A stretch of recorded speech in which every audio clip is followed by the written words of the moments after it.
Hello and welcome again to my channel. This delighted sweater that I wanted to show you right now was designed for Hobbii, the yarn brand which I'm working with, and I'm using their yarn. It's called Happy Sheep Wool Power. I'm actually using the recommended needle here is 5.5, but I'm using an 8mm crochet hook because I think this yarn was designed for knitting needles, so I made another design using a 6mm crochet hook, but I was feeling that a bigger one might be working well as well. So we are working now with a round yoke. This sweater will be with a round yoke. It's another top-down sweater that I designed, and in this tutorial I want to show you how you can design the round yoke, how you can make it. So the idea of the round yoke is that you have to make a multiple of 6 stitches. We have here 60 stitches.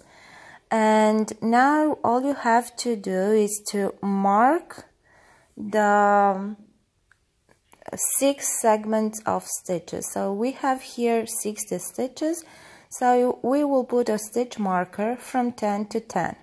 Here, because we are starting from the middle back, we will divide the number of stitches that we need by 2. I just made 4 stitches at the beginning, and then I left 5 at the end of the round.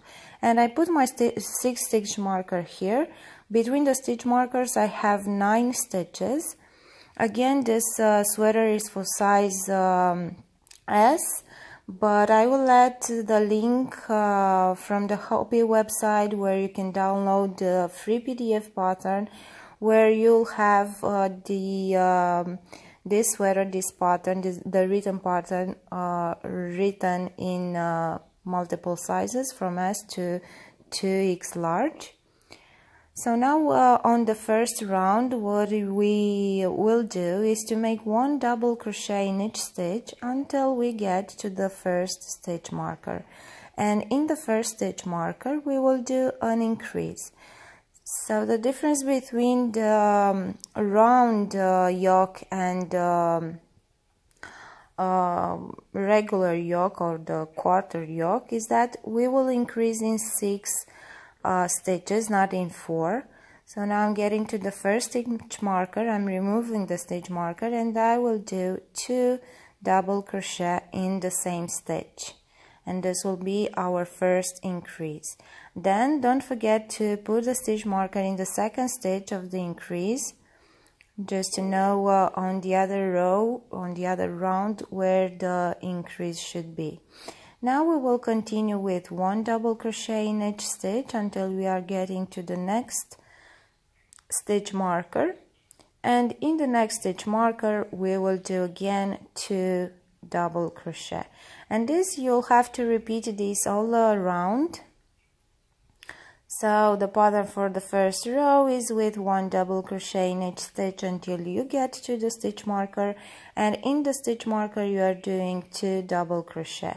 And don't forget to put the stitch marker every time, remove the stitch marker and put it back in the second stitch of the increase. Now the chain 2 at the beginning of the row doesn't count as a stitch, so we are joining with a slip stitch with the first double crochet. If you don't want that your joining line to be, because you know when you are working in rounds, the joining line tend to be to going on the right, let's say it like this. So you can work on the to turn at after every round and work on the wrong side and on the right side.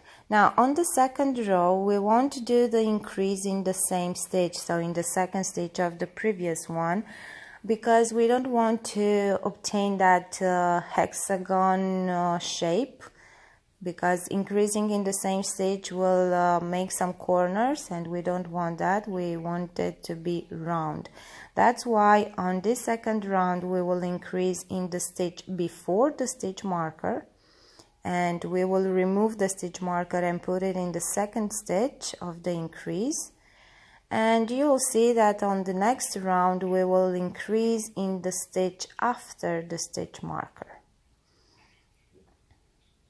Okay, so one row we will do the increases in the stitch before, one row round in the stitch after. And this is the whole idea with this round yoke, at least this technique, this one that I'm using right now, because there are a lot of others techniques to obtain a round yoke, but this is the one, the simplest one that we are using on this delighted sweater. So all you have to do is to keep increasing in the stitch before and on the next round in the stitch after. Using the stitch markers, it will be easier for you to just to know where do you have to make the increases. So use them all around the yoke until you get to the end. And we will keep continuing like this until we get to the desired width of the yoke. For the size S, I'm doing 11 rounds for the yoke. And then as on the regular yoke and on the regular raglan sweater, it's time to split and separate the sleeves. But I will explain you a little bit later how we will do that. Now we are on the third row, and like I said, on the third round, and like I said, in this round we will make the increase after the marked stitch. So now I'm just made the double crochet in the marked stitch, and now in the stitch that is after that one we will do the increase. And don't forget to put the stitch marker in the second stitch of the increase.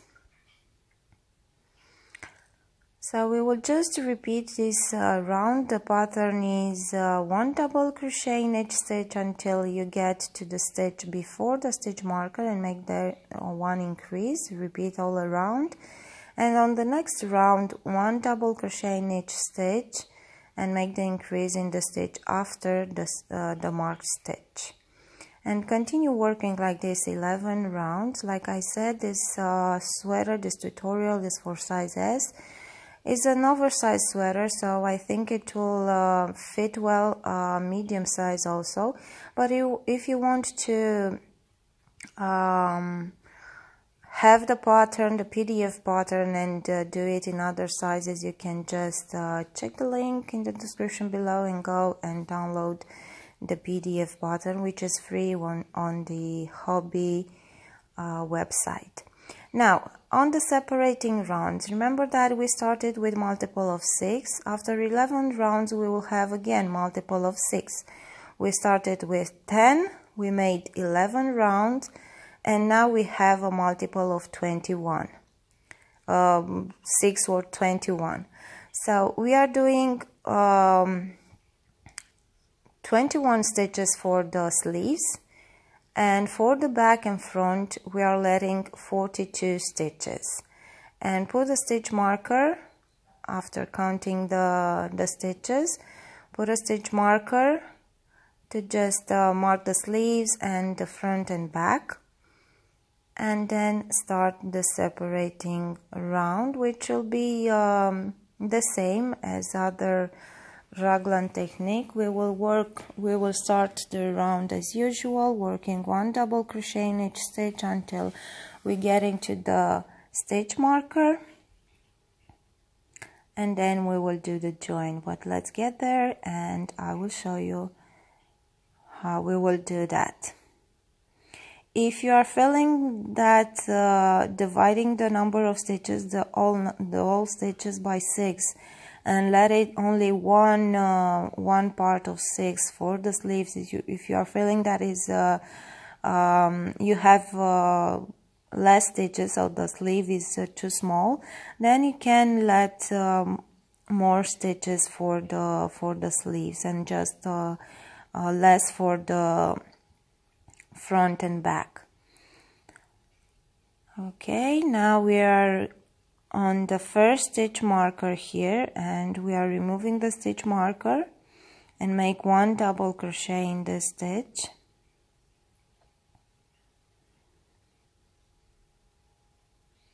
Then chain 6,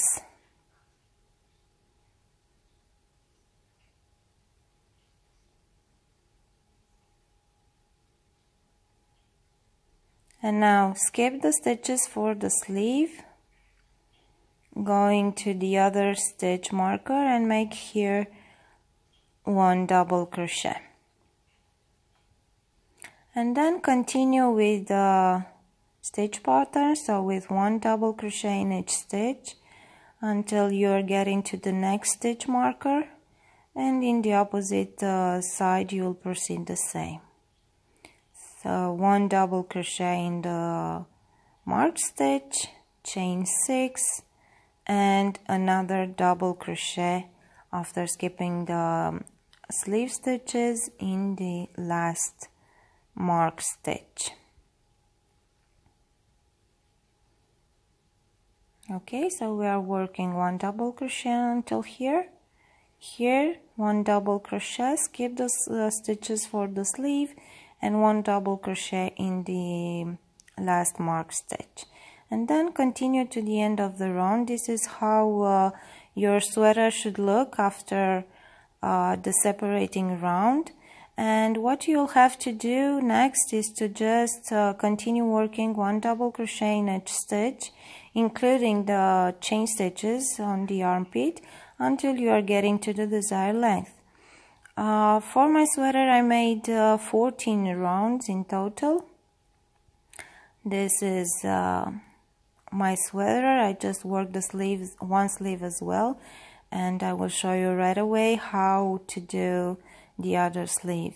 For the body of the sweater I used another yarn. I told you that I used 3 different skeins of yarn, but actually it turned out great.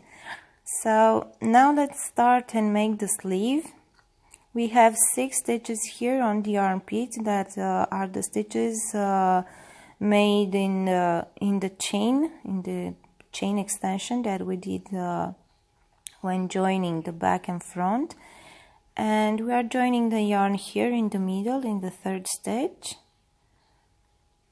and starting our stitch pattern. So 1 double crochet in each stitch all around, starting with chain 2. Chain 2 doesn't count as the first double crochet, so make 1 more double crochet in the same stitch, and then 1 double crochet in each stitch around to the end of the row. No shaping on the sleeves, so just make 1 double crochet in each stitch for as many rows as you want until you are getting to the desired length. I made 11 rows for the sleeves, but if you want the sleeves to be longer, then you can add a few more rounds. In the pattern in the written pattern that you can find on the Hobbii website, you'll find also stitch chart and measurement diagram with all the final measurements of the sweater for each size, and this will help you to choose which size to make, because like I said, it's an oversized sweater. So maybe you want it to be smaller, maybe you want to be bigger. Just check out there and you can choose the needed size. And this was it. This is the delighted sweater. That's why I am calling it like this, because it's fast, it's easy, and it's perfect if you want to just have a project to work pretty fast, like a break, let's say, from your other's project. As the at the end, I just added a border in single crochet with a contrasting color in this dark blue, just to I don't know, I just feel it's like I needed something with too many colors here, so I just feel like I felt like I need a border in a darker color, but it's not mandatory. Do it if you want it. If not, I'm using this type of border also for hide the ends, a few ends that we have, and this was it. I told you that it would be a delight to make this sweater because it's fast, it's easy, it's all you need if you want to have pretty fast, super gorgeous sweater.